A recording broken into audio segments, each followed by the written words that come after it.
right, everybody, welcome to another episode of Chamber Chat. I got a special guest in the car today. I'm gonna let him introduce himself and we'll kick it off from there. Hi there, Mike McCusker. I'm the owner of Escape Corvallis, the escape rooms here in Corvallis. Now, if you're like me and you didn't know Corvallis had escape rooms, yes. I just gotta look at them. They're awesome. Tell us a little bit, Michael, about how you got started. Oh, let's start with where they are. Sure. So we're right in downtown Corvallis, 301 Southwest 4th Street, the second floor of the Jefferson Plaza. Been there for about 3.5 years, and the first year and a half we actually started off inside one of the theaters at the Dark Side Cinema. But we outgrew that pretty quickly and moved to where we are now. And you've got, so like I said, I just went up there. You're on the upper floor. You've got how many rooms in there? 5 rooms right now, working on a 6th. Awesome. How'd you get started in escape rooms? Sure. So I went back to, I'm from Philly originally, moved here in 2007, and in 2016 went back to Philly to visit family and was looking for something that we could all do and everybody could participate, and heard of escape rooms. Yeah. So we signed up and did one, and it was just a blast. It was, to me, it was just, it's how my mind works, and I thought, oh, this is it. This is what I want to do this. I want to do every escape room that exists. I want to open one. And came back, talked to Paul, the owner of the Dark Side, telling him my crazy idea, and I said, I just need to find a spot downtown. Yeah. And he said, well, would this work for you? And he took me back and showed me one of his theaters that he wasn't actually using. And within 3-4 weeks, I had an agreement and took over the space. And within a month after that, I opened the first room. So doing escape rooms is cool. I've done, like I said, I was talking to you earlier. I've done a few, but coming up with them. Yeah. Like you mentioned, the way your mind works. I mean, you got like some devious mind kind of like how. Apparently, my wife would definitely second that idea. He's not all right. Yeah. No, I mean, how'd you get into that? I mean. I think it's just, I've always loved puzzles. I love figuring things out. I love taking things apart. I love puzzles of all kinds, and so I had no idea this kind of thing existed until I did one, and I thought, oh my gosh, an entire room that's built on puzzles and solving crazy challenges and working together and doing all that, and I just thought, this is it. This is what I should be doing. Well, and I guess we should take a step back here, because I think probably most people understand what an escape room is, but in terms of what the experience is like when they show up at Escape Corvallis, what is it? What do they do? What can they expect to, on a basic level, be involved doing? Sure. So first, when they arrive, we they have to do a waiver, because it's America and everybody wants to sue over everything. Yeah. We might hurt your feelings. Right, exactly. And then we do a briefing, sort of what exactly what you're going to be doing, specific to your room, and then we talk about some general safety stuff and some tips and tricks. So that process takes about 15 minutes. Yep. And then we get them into the room, and just so everyone knows, while the general premise of escape rooms is that you are locked in a room and have 60 minutes to figure out how to escape.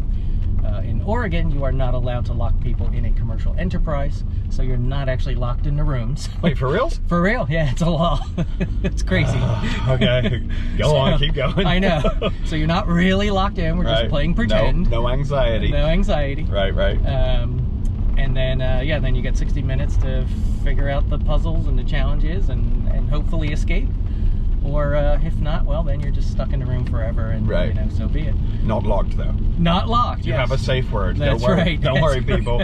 So we were talking, like I said earlier, about bumps. We were talking about the success rate of people coming in and out, and I remember back then, and we were awful at it. We were arguing. It was great, but it doesn't matter if you get out or not, right? Right. I mean, it's the experience of it. Exactly. It's the experience. It's the having fun with your friends, your family, your coworkers. It's all the time you will see people who you would not think would necessarily have a particular skill at something, and yet they do. You find out that this person's really good with visual spatial puzzles, or find out that this person's great with anything with numbers, and kind of the way I try and design them is that there's a little bit of everything, so hopefully there's a chance for everybody to shine. You know, everybody can find something that they're good at and contribute. And you probably get a little surprises too, right? The dude who thought he was always in charge is now like, oh yeah, that part is definitely a male thing where there's always, you know, if there's a big group, especially if it's like you know, a family, there tends to be that patriarch who thinks he's gonna tell everybody how to do it and how to solve it, and pretty quickly he gets relegated to the back row because he really doesn't know what he's doing. Right. So that's always amusing. So without giving obviously too much away about the individual rooms, in terms of you've got very different rooms, so it's not just a, hey, come in and here's your only choice of a room or a style or a theme, I guess it would be. Right. Is that it? So can you talk a little bit about the actual rooms, the themes maybe, without giving anything away? Yeah, sure. So well, I'll start with our simplest room. It's called Dialed In. It's more of like a first generation escape room in that the puzzles are a little simpler, a little more linear. That's me. That's my room. We use that for as like an intro for people who've never done escape rooms or are a little leery, or we call it our date night room because we allow groups as small as 2 in there. So that's our first room. And then we have a spy themed room. So it's a Russian spy's safe house that you're trying to infiltrate and find something that will save American democracy. We like to pretend that it's still viable. Right. Then we have a zombie themed room, although there are no zombies, no jump outs. Waiver. But yes, exactly. But very sort of science-y, zombie themed. But again, and this actually goes for all of our rooms, I should point out, we tell our customers you do not need any outside knowledge or skills in any of our rooms. All the answers you need are in that space. You don't need to speak Russian. Nope. The only thing you need to be able to do is read. So assuming you can do that, you have as good a chance of success as anybody else. So that's our zombie room, and then we have a steampunk themed room. That's the cool room. It's very cool, I must say. That's a cool room. Yep. And then our newest room that just opened about a month ago we call it Happy Hour. So it's actually two sides. So one side is a bar, the other side's a casino, and your group actually starts off being split up and locked apart in 2 separate rooms. So you first have to figure out how to get back together, and then you have to figure out how to escape from there. And Kate, can you talk about the little project that you're just starting, or is that going to be a secret? No. I didn't blow the lid on it. Nope. So we are working on an escape room designed for kids, like 6 to 10 years old. That's cool. Traditionally in the escape room world, they are overlooked and ignored, and nobody's really, to my knowledge, built a room for kids. So we're going to try that. We're building a room with kid-friendly and kid-oriented puzzles. It'll be a shorter room because kids aren't going to have that hour-long attention span. Right. And the idea would be that this would be a great thing for like a kid's birthday party. So mom or dad or whoever would sort of rent the room for a couple hours. You do your room, and then you actually have a party space separate that you could have your birthday party afterwards. So if mom and dad want a little get away from the kids for a half hour, you can legally now lock them in a room. Not lock. We can't lock them in. Not lock. Yeah. And unfortunately, we can't provide alcohol. But if mom or dad want to bring their own hooch, then by all means, we understand. Then stuff happens, right? We can provide the ice. Yeah. It's cool. I mean, I think, like I said, most people probably get the concept of an escape room, but to actually, guys, when you go up there and you take a look at what it is, and how big it is. I mean, that space, just looking at it, it doesn't look that big. It's enormous. It's a huge space up there. Super cool. And yeah, we gotta get more people up there. I'm all for that. What sort of a typical group? Do you have a typical group that comes in? I mean, you said like you could do work parties. I'm sure the college, the students are a big part of that, I would imagine, right? They are, although that has been a tough market for me to figure out how to get into. So I would love more students. Sure. Typical group, honestly, it's hard. Maybe you don't have one. Yeah, I mean, we get families, we'll get 3 generations in one room, the grandkids, the parents, the grandparents.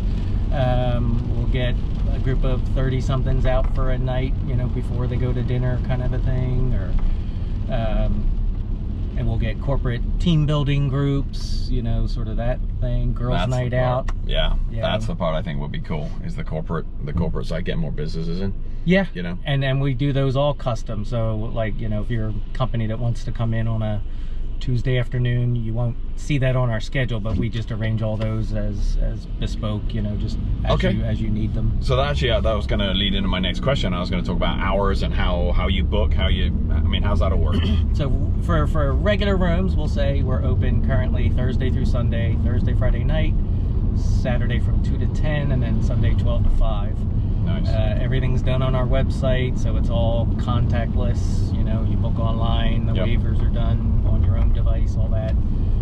I don't know, should I also mention all the stuff we do to keep everybody from dying from COVID? That would probably be good. Yeah, so we... that's probably actually hit you guys pretty hard, right? It killed us. I mean, we had no cases linked to us or my staff or anything, but just having to close down and do all that, it killed us. Because the idea with you guys is exactly what you shouldn't be doing, right? Bringing people together. Yeah. Holy smokes, I didn't think about that. So from the beginning, so I should say that my day job has been an internal medicine physician assistant, so I understand the science, I understand the medicine, so we took it seriously. So what we did is I bought a couple of UVC lights, and so what we would do is after every room we would go in, plug these UVC lights in, and basically sterilize the room. Then we would go in and bleach clean pretty much everything that customers would touch and handle, doorknobs, handles, puzzle pieces, whatever it may be. Of course, we had masks from the beginning. We've always required customers to wear masks. All our staff, including myself, are fully vaccinated. Very cool. Contactless waivers, contactless payment. We don't have any mixed groups, so it used to be, prior to COVID, we would potentially have mixed groups. You and your party of 3 might book, and then 3 other people might join your group in theory. But ever since COVID, all groups are private booking, so once you book, that's it. It's only for your group. That's cool. Yeah, that's had to be a tough year for you guys. Or a year and a half. Yeah, it was a brutal year and a half. And unfortunately, well, I was going to get into PPP stuff, but nobody cares about that. It did not help us loads because of how how I had always done my staff only work when there's a room. Yeah. They're not just sitting there on the clock. Sure. And so because of that and the way PPP was calculated, I barely got, you know, I'm appreciative for what I got. Yeah. But it was nowhere near enough to keep me whole. Right. Yeah, it was a brutal year and a half. Well, we're glad you're still here, and yeah, like I said, I mean, I think it's super cool. Hey, let's change gears slightly. Yeah. If that's cool with you. So part of the thing that we like to do about Chamber Chat is obviously we want to highlight the business, get to know, you know, what's going on. The other part is we want to know the people behind the business. Yeah. So, you cool with that? Absolutely, yeah. Get some skeletons out of the closet. I was going to say, this could be where everybody runs away. I'm never going there. That guy's crazy. Hey, you mentioned Philly. Yeah. What's the deal? Grew up there, born and raised there, spent about 40 years too many there in my mind. Okay. So yeah, came out here in 07. What year? You know, so I was married, different wife at the time. And I got one of them. Yeah. A practice for a starter wife. Yeah. And right. We were going to move to Lake Placid. I finally got her to agree to move to Lake Placid, so we were actually up there house hunting. Yeah. And I have no idea why, but I thought, well, it was a 6-hour drive from Philly to Lake Placid. It's a 6-hour flight to Oregon. Why not Oregon? And that was the rationale? That was in my head. This is all, you know, come on. I designed escape rooms, so this all made sense. This makes sense. And so I sort of talked her into, let's go out and check out Oregon. So there was a website that we both looked at and found all these spots in Oregon we thought might be potential landing spaces. So Bend, Ashland, Portland. Corvallis made the list, Eugene. Okay. And honestly, just reading about them all, I thought Bend was going to be it. Every place else was a waste of our time. Right. So we came out here in the summer of 06 for about 3 weeks, sort of a recce mission, and landed in Corvallis first. Thought, let's knock this out of the... You know, and it happened to be the Wednesday before fall, Da Vinci Days. Oh, cool. And which I don't know how long you've been here, but Oh, I know. been a little, not quite what it used to be. No. And but back then it was, you know, full swing. Oh, and for sure. I just fell in love with the town from the day we, as soon as we pulled over the bridge and turned up 2nd Street, and I just thought, oh my goodness, a proper town. Like, we don't have those back east, it's just sprawl after sprawl after sprawl. Hey, look, trees. Yeah. Oh, there's green stuff around.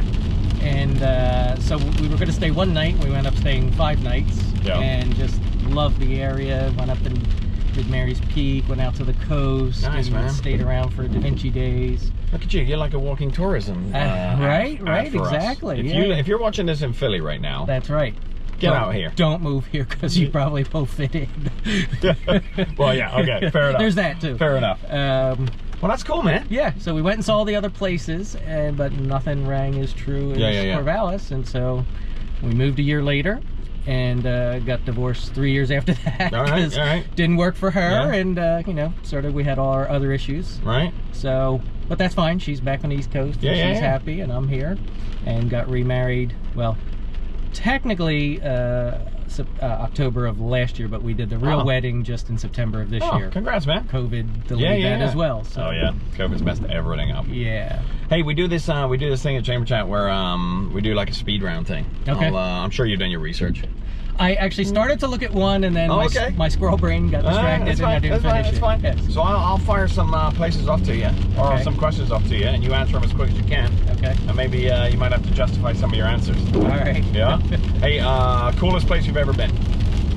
Oh, geez. Well, I'll say most recent, because we were just there, was Iceland. Oh, Reykjavik? Well, fly in there? We did, and then we went all over, and actually I partnered up with the Reykjavik escape room. That's a whole other story. But I would say my all-time favorite, I worked in Africa back in '88. Oh, dang. That was pretty cool. Experience of a lifetime. So if it was Iceland or Africa? Africa. You gotta pick one. All right, fair enough. What about bucket list? Where have you want to go that you haven't been yet? Oh my God, I want to go to all 220 other countries I haven't been to. All of them. Our top one though is New Zealand. That's been on my list for years and years and years. Yeah. I think most people are either like Australia, New Zealand, or Africa. Obviously, you've been to Australia. Yeah. Oh, okay. Well, you went to Australia and you never went to New Zealand? Well, because you want to delve into the one place. You don't want to split a trip. That's a long way to almost go there. It is, but we took 4 weeks, and it was actually right before the Olympics in 2000. Oh, cool. Yeah. Fair enough. Hey, as we're talking travel, weird question off the top. Any interest in going to space? Oh my gosh, yes. Wouldn't that be cool? If I had $500,000 extra dollars, I'd be signing up in a heartbeat. Yeah. I think the last 2 people I've interviewed are like, no, not really. My God. What? And I think if my wife had $500,000, she'd gladly send me into space at times. Keep him. Yeah. No, it's cool. It's cool. So coming with traveling, obviously, you get to probably experience different types of food. Yeah. It doesn't have to be traveling. What's your favorite food? What's your ideal meal? Your death row meal? Oh, my death row meal. You've done something terrible. You're on death row. No question about it. It's a squirrel's hamburger with curly fries. Really? Yes. It's the best. It is like I don't know what it is. I joke that it's like 200 years of accumulated grease on the grill. I don't know what it is, but they're like, I've had burgers around the world, literally, and they are hands down the best. That is a commercial. I should get free burgers for life, right? You should, right? You got to watch this. We're at we're in the 18th minute. Make sure you clip that part out. That's cool. Worst thing you've ever eaten? Ooh, I remember actually in Africa ate camel at one point. Ooh. And it was as delicious as you would think camel would be. I think that might be the first person. You might be the first person to say camel. What was it? Is it taste like chicken? Or no, I've never eaten a shoe, but I think if you were to eat a shoe, this would be the closest that a shoe would taste like. Okay, all right, that's fair. That's fair. Music. You're on a desert island. You got one band to take with you. What you got? Oh, Rush. Oh, really? Yes. All right. I'm an old school pretentious, I love Rush. Have you been to a concert? Oh, dozens. Because I guess growing up back, I'd say it's not like we don't have concerts on the West Coast, but there's a ton of bigger cities all over the place on the East Coast. Well, in Philly, everybody, anybody came to Philly. So. Yeah. Pretty cool. Oh, yeah. So, baseball, basketball? Yeah, well, basketball. Maybe not so much. I love sports, but as far as, I just don't follow. I don't have that gene. I'd rather be out doing it than watching it. All right. But I think just sort of philosophically, baseball appeals the most to me. I love it's You love sitting chess. for hours doing nothing. Well, but see, that's the thing. So I think because I used to coach baseball, so I have an appreciation for all the ins and outs, the strategy of where you might place a fielder with a given batter, and how you're going to pitch to this guy versus this guy. That's fair. That's fair. So I like all that. It's like chess. Yeah, I could get that. Where's what about somebody in history that you would like to meet? Who's dead? Somebody who's dead. Yeah, boy, I feel like Einstein is probably very cliche, but I would just love. I feel like sit down, have a beer with him. I feel like his mind was just. He was a polyglot. Everything appealed to him. Like there was nothing. Right. This was not a guy who would ever get bored. Everything was of interest to him. Yeah. And I have. Do you think it'd be weird? Do you think it'd be a weird conversation with him though? How relatable would he be? I think he would be so unimpressed with me in particular, but with where our species has gone. Oh yeah. Kidding. No kidding. But I think I could at least amuse him for 10 minutes or so. Yeah. Before he got bored with you. Yeah. How'd you think he'd do in an escape room? That's interesting question. He might overthink it, and I'm going to say this because. One of our, pre-COVID, when we used to get a lot more corporate team building groups, we had a lot of groups from HP. And they're great, very nice people, smart clearly guys. very smart, right? Mostly guys. Yep. But I will tell you that as a group, they are the worst in escape rooms. Really? They're very linear. They don't necessarily think outside the box. They don't share.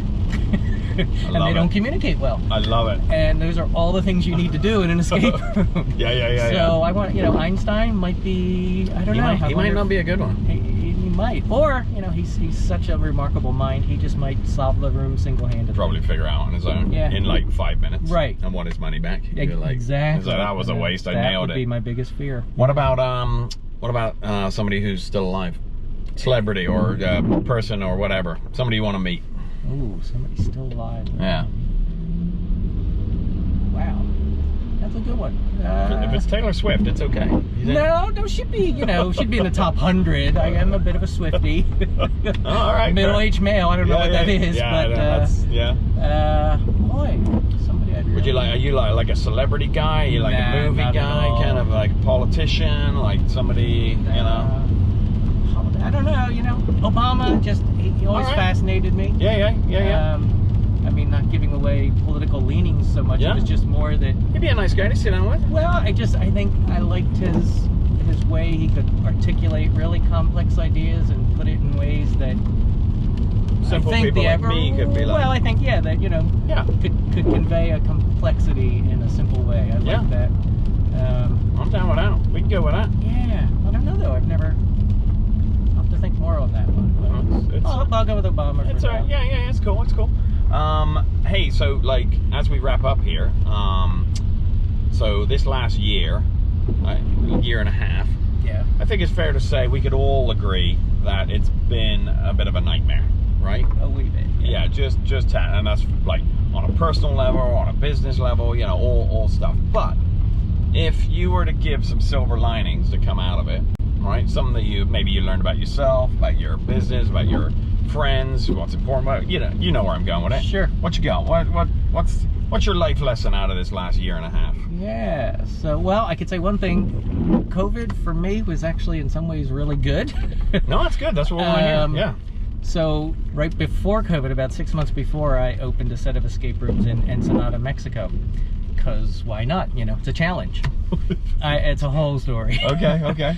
And while you've got these ones? While I've got these ones going, I then thought I want to expand, and expanding to Sweet Home wasn't enough. I wanted to take it global. So opened rooms in Ensenada. Okay. And it was a disaster pretty much from start to finish. Sure. So when COVID came along, it gave me a perfect opportunity to get out of that. Yeah. Prior to when it should have ended. Yeah. Which was great. So that was a silver lining. And then I think the other thing, and this sort of goes with it, it taught me just kind of stick to your knitting. I had these ambitions. I'm not saying it's not good to be ambitious, but I should have put all that time, energy, and money into this business. Like kind of not stay in your lane, but kind of but work with what I've got and really get it to its full potential instead of I sort of practiced some benign neglect for about 1.5 years while I was messing around in Mexico, and I let this sort of, you know, not want to say stagnate, but just not do everything. Yeah. So I think that was helpful, and then that also just got me rethinking life in general. So that combined with a few other things I mentioned, I'm doing medicine, and I've been doing that for about 15 years. But as of the end of this year, I am stepping away from that entirely. Okay. And COVID made me realize I don't want to be working for other people. That's cool, man. So yeah, I'm really focusing on the escape room, and I also, if I can put a plug in, I also became a home inspector. Oh, right on. So I have a home inspection business that I'm also trying to that makes sense, seeing the amount of work that you're doing, like cutting and chainsawing and whatever you're doing in your offices, building and creating stuff. It's cool. Yeah. That's very cool, man. Well, hey, I want to thank you for being a part of Chamber Chat. It's been super cool. Yeah, I want to thank you guys, and I'm looking forward to it. I don't know why I didn't do this 5 years ago. No worries, man. Well, yeah. I'm here now, and let's run with it. Hey, if people need to get a hold of you, now's the time to plug it. Come on, what do you got? Sure. Email, phone, website, whatever. Website, escapecorvallis.com. Easy. Email, escapecorvallis@gmail.com. Equally easy. Yep, we don't do phone because I hate the phone, and everything you need is on the website. So go to the website. Oh, that's cool. That's okay. Yeah. That's very cool. So come on out, bring your friends, bring your family, bring your coworkers, do an escape room. You'll love it. And there you have it. There you have it. All right, man. Appreciate it. Well, thank you. Thank you. We will see you guys on another episode of Chamber Chat.